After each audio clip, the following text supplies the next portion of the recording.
Cholesterol తో ఇబ్బంది పడుతున్నారా? డయాబెటిస్ రివర్స్ చేసుకోవాలా? డైట్ తో పరిష్కారం. Contact functional nutrition Vinisha Reddy.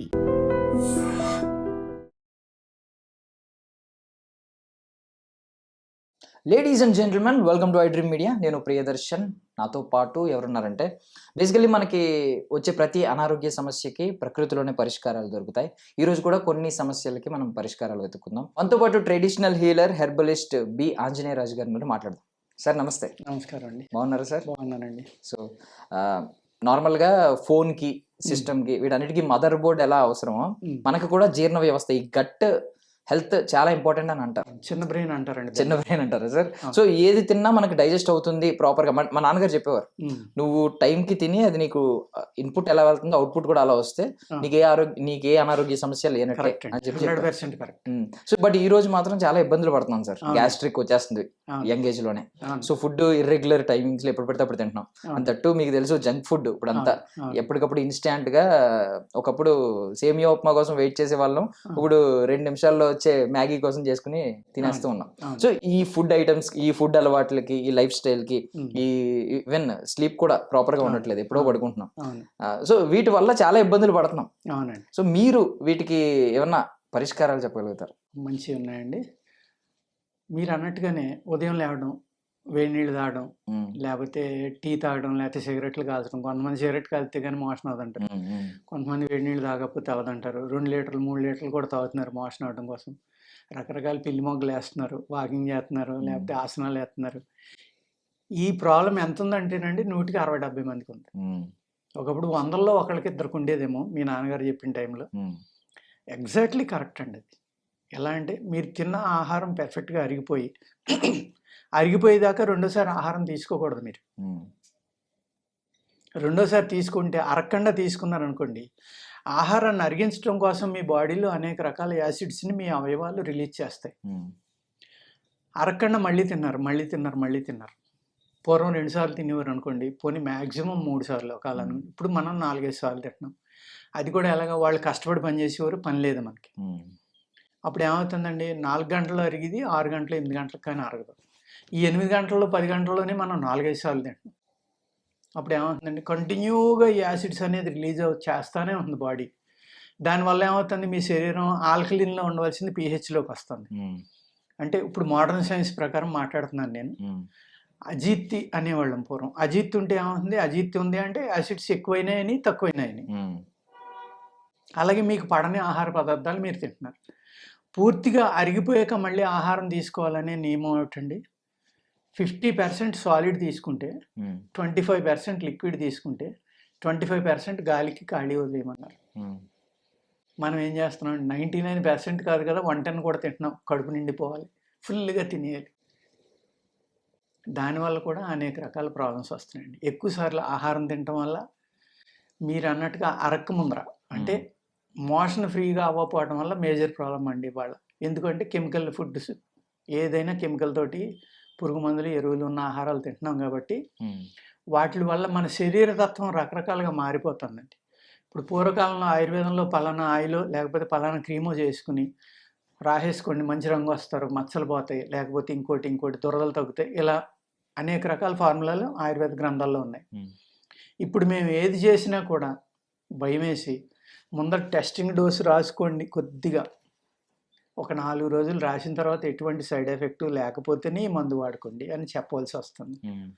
ఒకప్పుడు అది ఏం లేదు, ఆ మందు చేయడం ఇవ్వటం, రాసుకో, లేకపోతే చేసుకో, లేకపోతే తిను, శుభ్రంగా పడియ. ఇప్పుడు డోసేజ్ కూడా కొన్నేమో డోసు సరిపోవట్లేదు, కొన్ని ఎక్కువ అవుతున్నాయి. అంటే శరీర తత్వం, మనిషి యొక్క తత్వం మారిపోవడం వల్ల విచిత్రమైన కేసులు వస్తున్నాయండి మాకు. కరోనా వచ్చి వెళ్ళిన తర్వాత ఒక 10 కేసుల దాకా ఒక 2 సంవత్సరాలకు వచ్చినాయి. ఇప్పుడు మళ్ళీ రావట్లేదులేండి. బొర్రెలు పడిపోయి గోర్లు తినేస్తున్నాయని వచ్చారు. అసలు గోర్లు ఉంటలా, బొర్రెలు కింద అయిపోయి పసకారుతుంది, గోళ్ళు పూర్తిగా పోతున్నాయి. వాళ్ళు ఎక్కడెక్కడో తిరిగి ఎన్నో వైద్యాలు చేయించుకుని వస్తే, జస్ట్ నేను ఒక చిన్న పౌడర్ ఇచ్చి, ఇది రోజు తడిపి నైట్ పడుకునేటప్పుడు రాసుకుని పడుకున్నాను. నెలళ్ళు అది తగ్గిపోయి పూర్తిగా పోయి కొత్త గోళ్ళు వస్తే వాళ్ళు షాక్ అనమాట. అంటే అంత సింపుల్ రెమెడీస్ కూడా ఆయుర్వేదంలో ఉంటాయండి. అలాగే ఒక 4 days బ్యాక్ ఆయన మంచి వ్యవసాయం చేస్తారు, చాలా అద్భుతమైన ఆర్గానిక్ గత 20-30 సంవత్సరాల నుంచి పండిస్తున్నాడు ఆయన. ఆయనకి హార్ట్ బీట్ 10/120 ఉందంట. ఆయన ఫోన్ చేసి మందుకు వస్తానంటే నాకు అర్థం లేదు అసలు 10/120 ఈ మనిషి అలా బతుకున్నాడని. మోడర్న్ సైన్స్ ప్రకారం అయితే ఆ మనిషి ఉండడు కదా. ఆయన రిపోర్ట్లు అన్నీ తీసుకురమ్మన్నాను. ఎన్నో విచిత్రాలు అన్నమాట ఇలా. అది ఎందుకు వస్తుంది అనేది రీజన్ కూడా మనం పట్టుకోలేకపోతున్నాం. ఎందుకు అంటే ఇవన్నీ కారణాలు ఏంటంటే బయట ఫుడ్లు ఎక్కువ తింటాం. ఇప్పుడు మీరు చూస్తున్నారు నైట్ బజార్స్ అన్ని నైట్ ఫుడ్ ప్రత్యేకంగా అది క్రేజ్ అయిపోయింది. తెల్లవారుజామున 2ంటికి 3కి వెళ్ళి తిని రావడం, తిని రావడం కాకుండా ఫోన్ చేసి ఫ్రెండ్కి చెప్పడం, మళ్ళీ ఆడెళ్ళడం. అది ఎందుకు ఏంటనేది లేదు. ఆడేదో చేశాడు, నేనేదో చేశాను. 4 AM బిర్యానీ అంటున్నారు. 4 గంటలకు లేచి వెళ్ళి బిర్యానీ తింటాం. మనిషి 8 గంటలు పడుకుంటే ఆరోగ్యంగా ఉంటాడు. ఫోన్లు చూస్తున్నారు తెల్లవాళ్ళు. ఈ సాఫ్ట్వేర్ వీళ్ళందరూ వర్క్ చేయాలి కాబట్టి పొట్ట మీద పట్టుకుని వర్క్ చేయడం, లేకపోతే పడుకుని వర్క్ చేయడం. బెడ్ మీదే ఉంటుంది ఫోను, ఐప్యాడ్ లేకపోతే ల్యాప్టాప్ ఇలాంటివన్నీ. ఆ వేవ్స్ వస్తాయని వాళ్ళకి తెలుసు, సైంటిస్టులు చెప్తున్నారు, వాళ్ళకి తెలుసు, కానీ అవి పక్కన పెట్టరు. దీనివల్ల సంతానం లేకపోవడం. మీరు గత వీడియోలో నన్ను అడిగారు నీరసం ఎందుకు వస్తుందని. అది కూడా కారణం అండి. ఎప్పుడైతే ఆ వేవ్స్ 24 గంటలు మీ బాడీలో, మీరు రోడ్డు అమ్మట వెళ్ళినా కూడా అనేక వందల టవర్స్ చూస్తున్నారు మీరు, కమ్యూనికేషన్ టవర్స్. అవి ఎలా వర్క్ చేస్తారండి? వేవ్స్ ద్వారానే కదా. ఆ వేవ్స్ అనేది మనం వెహికల్లో ఉన్నా, బయట ఉన్నా, ఇంట్లో ఉన్నా, ఎక్కడున్నా ఆ వేవ్స్కి మనం ఇది అవుతాం. అన్నట్లుకంటే ప్రమాదం ఏంటంటే పక్కలో ఫోన్ పెట్టుకుని పడుకోవడం. అట్లీస్ట్ అది 2 నుంచి 3 అడుగుల దూరంలో పెట్టుకుంటే మీకు ఆ వేవ్స్ యొక్క ప్రభావం తగ్గుతుంది అని అందరూ చాలామంది చెప్తున్నారు. అయినా మనం దాన్ని పాటించాం. పొట్ట మీద పెట్టుకుని తెల్లవాళ్ళు ప్రోగ్రాములు చేసేవాళ్ళు, ఆడుకునేవాళ్ళు చాలామంది ఉంటున్నారండి. ఆ వేవ్స్ వల్ల ఏమవుతుంది, మగవాళ్ళకైతే పురుషత్వం తగ్గిపోవచ్చు, ఆడవాళ్ళకైతే సంతానం కలిగించే ఆర్గాన్స్ ఏవైతే ఉన్నాయో అవయవాలు అవన్నీ వీక్ అవుతాయి. దానివల్ల ఏమవుతుంది, పిల్లలు పుట్టట్లేదు అంటున్నారు, పెళ్ళిళ్ళేమో లేట్గా చేసుకుంటున్నారు. ఎప్పుడైతే మీరు గట్ హెల్త్ గురించి అడిగారు కాబట్టి గ్యాస్ట్రిక్ ప్రాబ్లం అనేది ఇవాళ 100కి 80 మంది 70 మందిలో ఉందండి. గట్ హెల్త్ బాగుండాలి అంటే మీరు ఒకే ఒకటి బ్లంట్గా ఫాలో అయ్యేది ఏంటంటే, మీరు ఉదయం తిన్న తర్వాత అట్లీస్ట్ 8 అవర్స్ గ్యాప్ ఇవ్వండి రెండో ఆహారానికి.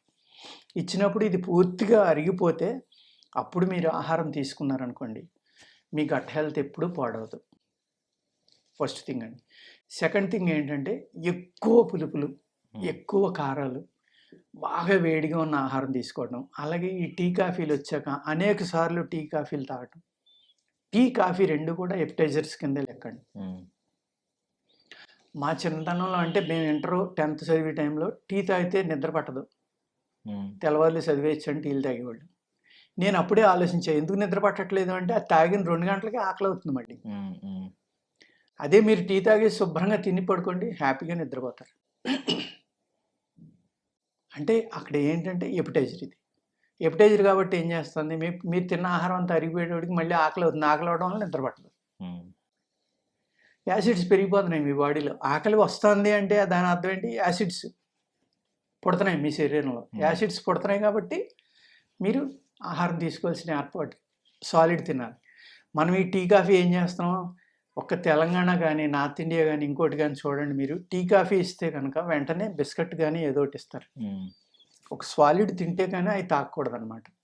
అది వాళ్ళు తెలిసిస్తున్నారా, తెలియక ఇస్తున్నారా, సైంటిఫిక్గా ఇస్తున్నారా అనేది తెలియదు. కానీ అది తినటం వల్ల, మీరు సాలిడ్ ఫుడ్ తిని టీ తాగటం వల్ల ఏమవుతుంది, అది ఎపిటైజర్ కాబట్టి మీ పేగులకి ఎటువంటి హాని చేయకుండా చక్కగా వాడుకోవచ్చు. ఎంటీ స్టమక్తో టీలు కాఫీలు తాగారనుకోండి, అప్పటికే యాసిడ్స్ తయారై ఉంటాయి మీ బాడీలో. ఈ మళ్ళీ కొత్త యాసిడ్ పోతున్నారు లోపల. దానివల్ల గట్ హెల్త్ పాడైపోతుంది.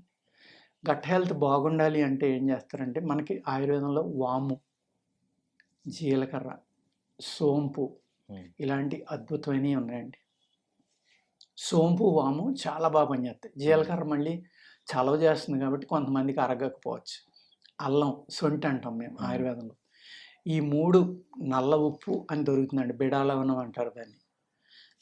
ఈ 3 సమానంగా తీసుకుని ఆ నల్ల ఉప్పు ఇందులో ఒక భాగానికి అర్ధ భాగం తీసుకుని కనుక మీరు పౌడర్ తయారు చేసుకుని, ఆ పౌడర్ కనుక భోజనానికి అరగంట ముందర కానీ తిన్న అరగంటకు కానీ ఒక పావు స్పూన్ నోట్లో వేసుకుని చప్పలించారనుకోండి, తినడానికి కూడా చాలా చక్కగా ఉంటుంది. ఈ గట్ హెల్త్ అనేది ఒక అద్భుతంగా తయారయ్యి, ఆకలి టైంకి అయ్యి, మీరు తిన్న ఆహారం పూర్తిగా అరిగిపోయి, ఈ క్రిములు ఏమన్నా ఉంటే కడుపులో ఆ క్రిములు కూడా చనిపోతాయండి. చనిపోయి మీ రక్తశుద్ధి కూడా అవుతుంది. అప్పుడు చక్కగా ఆకలి అయ్యి గట్ హెల్త్ మళ్ళీ నార్మల్ అవుతుంది. ఈ గ్యాస్ట్రిక్ ప్రాబ్లమ్స్ కానీ, లేకపోతే అల్సర్స్ కానీ, ఈ గ్యాస్ట్రిక్ ప్రాబ్లమ్, అల్సర్ అనేది పెరిగిపోవడం వల్ల ఈ బ్యాక్టీరియా ఎప్పుడైతే బ్లడ్లో కలిసిపోయిందో స్కిన్ ప్రాబ్లమ్స్ రావటం. ఆల్కలిన్ ఎస్టిక్ నేచర్ అని చెప్పాను కదండి. ఆల్కలిన్ నేచర్ మీకు ఉందనుకోండి, అంటే మీ బాడీలో ఉన్న pH 6.75 నుంచి 7.25 వరకు ఉంటే, ఈ నేను చెప్పే రీడింగ్లు కూడా మోడర్న్ సైన్స్ ప్రకారం ఏదైతే గూగుల్లో కానీ డాక్టర్లు కానీ చెప్తున్నారో దాన్ని నేను చెప్తున్నానండి. ఉంటే కనుక మీ బాడీ ఆల్కలిన్లో ఉంటుందని. అలాగే మీరు తిన్న ఆహారం పూర్తిగా అరిగిపోయిన తర్వాత, అంటే 10 నుంచి 12 గంటల తర్వాత కనుక మీరు ఆహారం తీసుకున్నారనుకోండి, మళ్ళీ చాలా అద్భుతంగా మీ శరీరంలో గట్లో ఉన్న బ్యాక్టీరియా అంతా బాడీ అంతా స్ప్రెడ్ అయ్యి అది టీ సెల్స్ తయారు చేస్తుంది. ఒక టీ సెల్ 10,000 ఆటో ఇమ్యూన్ సెల్స్ని చంపుతుందని ఒక స్వామీజీ చెప్తూ ఉంటే నేను విన్నానండి. అంటే ఎంత అద్భుతమైన ప్రక్రియ అనేది మన శరీరంలో తిరుగుతుందో చూడండి. ఇప్పుడు దాన్ని ఏదో మళ్ళీ ఏదో కీటో డైట్ ఇంకోటి ఏదో అంటున్నారు కదా, ఇంకో డైట్ ఏదో డైట్లని మొదలుపెట్టారు. ఒకప్పుడు మనకు అది దేంట్లో ఉండేదండి, ఉపవాసంలో ఉండేది. ఉపవాసం చేయించేవారు. ఆ ఉపవాసం చేయటం వల్ల ఎంతో ఉపయోగం జరిగింది. దానికి పేర్లు మార్చి రకరకాల పేర్లు పెట్టి అదో సిస్టమ్ కింద పెట్టి వాళ్ళు పెద్ద సైంటిస్టుల కింద చెప్పుకుంటున్నారు. ఇవన్నీ కూడా మనకి పూర్వకాలంలో, ఇప్పుడు అదే ఇస్లామిజంలో ఉందనుకోండి, వాళ్ళకి రంజాన్ మాసం అంతా రోజా అంటారు, ఒకసారి తింటారు వాళ్ళు. అలాగే మనకి కార్తీక మాసం, ఇప్పుడు కార్తీక మాసం నడుస్తుంది, ఇప్పుడు జరిగేది అదే. ఒక పూట తిని ఒక పూట పళ్ళు తింటాం, ఇలా చేస్తారు. వీటి వల్ల ఏమవుతుందంటే మళ్ళీ బాడీ అనేది రిజోనేట్ అవుతుంది. ఈ టీ సెల్స్ అనేవి బాడీలో పుడతాయి. జబ్బులకి దూరంగా వెళ్తాం మనం. అంతే తప్ప అది చేదస్తం లేకపోతే ట్రెడిషను, అది హిందూ ధర్మం ఇంకోటి కాదండి. సనాతన ధర్మంలో యోగులు ఋషులు ఆరోగ్యంగా ఉండడం కోసం అనేక ప్రక్రియలు ప్రవేశపెట్టారు. అందులో ఒకటి ఉపవాసం. ఈ ఉపవాసం అనేది వారానికి ఒకసారి చేశారనుకోండి, అప్పుడు మీరు సొంటి పొడాలు అవి కూడా తినక్కర్లా. అంత చక్కగా మీ గట్ అనేది రిజోనేట్ అయ్యి మీకు ఆహారం, తిన్న ఆహారం చక్కగా అరిగించి మీ బాడీకి కావాల్సిన మంచి మంచి సెల్స్ని పుట్టించి మీ శక్తి పెంచుతుందండి. కొంచెం సహనంతో దాని టైం దానికి ఇచ్చి దాని పని చేసుకునేలా వదిలేస్తే ఈవెన్ ఉపవాసం కూడా రోజు దానికి నిద్ర అనేది కూడా మినిమం 7 నుంచి 8 గంటలు పడుకుంటే అంతా ఆరోగ్యం చక్కగా ఉండి గట్ హెల్త్ కూడా నార్మల్ అవుతుంది. చాలా అద్భుతంగా చెప్పారు సార్. చాలా thank you so much. And for more videos, Please subscribe to iDream. Please subscribe to iDream. Please subscribe iDream. And please subscribe to iDream. For more videos, subscribe to iDream. please like, share and subscribe to the channel. Congratulations, iDream. Subscribe to iDream. Subscribe to iDream. So subscribe to iDream Media.